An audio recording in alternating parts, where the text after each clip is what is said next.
The Maverick is compelled this evening to say a special congratulations to Cavaliers Football Club, the new Premier League football champions of Jamaica, but also to point out that this is a bigger win for Jamaica's football when the youngest team in the league crown themselves champions. For years we've been preaching the development gospel that our best 18, 19 and 20-year-olds must be playing in the top league in the country.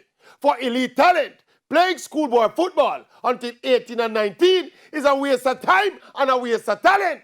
Get the good ones into the big man professional football ASAP. People hesitate and grumble. Well, Rudolph Speed and Cavalier dived head-on into that philosophy. Other clubs like Harborview and Portmore play youngsters, but not to the level of Cavalier. The winning team this season has an average age of 21 years old. This is a victory not just for Cavalier, but a victory for Jamaican young players. We hope that going forward, the faith in our young players will continue, and that these players and others will develop and improve and get contracts overseas.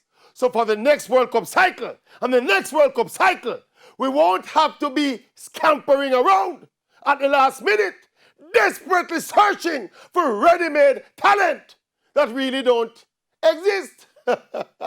A word to the wise is sufficient.